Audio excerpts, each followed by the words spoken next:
Today we continue our discussion about coaching models.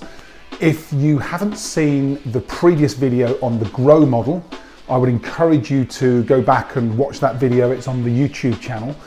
In today's video, we're going to talk about the second most popular model in the experience I've had as a coach, and that model is called the OSKAR model. And you'll see on the slides here, OSKAR. Very much like the GROW model, it's a mnemonic. So you use each of the letters as a stage in the coaching process.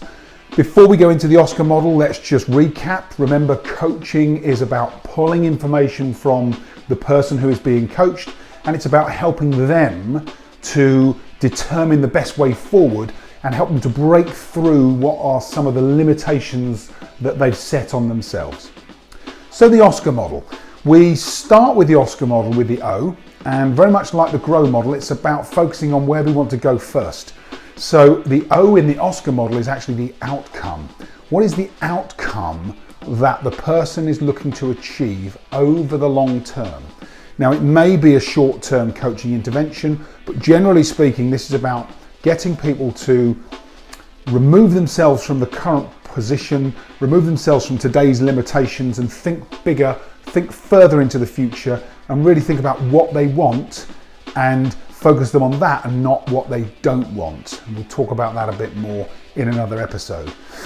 Once you understand the outcome, so what is the outcome of the work that person will do over the mid to long term, because it sets a stretch goal for them. Once you've understood that outcome, at this point, my experience in coaching always reinforce that outcome or goal with the reason why. And I really like Simon Sinek's view on this. Really start with why. So what's the outcome and why do they want that outcome? And use motivation towards and away. What's the consequences of not achieving that outcome? What are the consequences of achieving that outcome? So you get motivation in both directions. So we're clear on the outcome. The next port of call in the OSKAR model is scale. What do we mean by scale?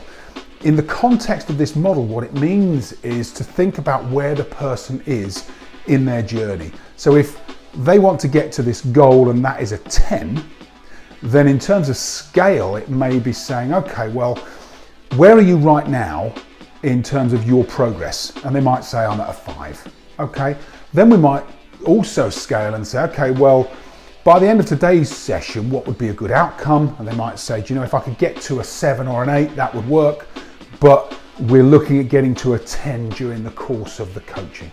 So it gives you an opportunity for the client or the person being coached just to set some metrics about the progress they are making through that coaching.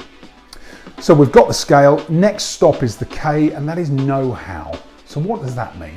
That means tapping into the resources this person has.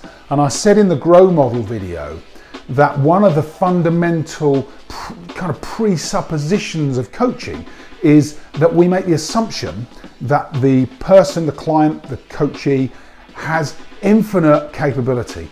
They are capable of anything they set their mind to, and that is true. Again, topic for another day, but it is true. So what we're doing at this stage of the process is tapping into that person's know-how. What do they already know? What resources do they have? How have they demonstrated this skill or experience in the past? What have they demonstrated that's like this, that will inform their progress and their capability in this area? Once we've got know-how and we understand of the different areas of that person's experience, maybe people they know, maybe their network, maybe the things they want to learn, but we've got a series of kind of capability, experience, and options.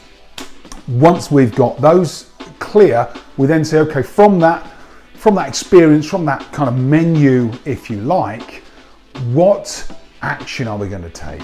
And we affirm that person's capability, their experience, and then we lead to action. So affirming what works, what will work, what is similar, and agreeing the action that will now be taken to progress towards that goal. Then the final step is looking at the result. So what's the result that they're going to get, and how are they going to measure their progress against that result? What are they accountable for? What will they bring to the next session, or what will they bring to that next review if you're a manager? And when will that be done? So it's results, time bound, and kind of commitment and accountability. So that's the model in brief. You know, we've covered the OSKAR model in 5 minutes.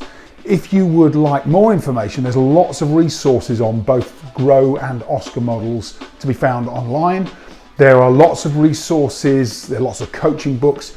Probably the most effective way to work on either of these models is to work with a coach yourself. I have a team of people. We would be absolutely delighted to support you through either implementation of coaching in your organization or coaching for you and your leadership team if that's your preference. Please feel free to get in contact with me directly, either through LinkedIn, or you can contact through the video here on the YouTube channel. It has all of our contact details. You can go to the website, which is www.focus4growth.co.uk, or you can contact us through social media channels. I hope that's useful for you. In the next video, we're going to look at a solutions-focused coaching approach. And that's slightly different again, but it's aligned with OSKAR and GROW. So I'll talk to you a little more about that on the next video in the Leadership Success series from Focus for Growth. Until then, I wish you every success on your leadership journey and look forward to seeing you next time. Thanks.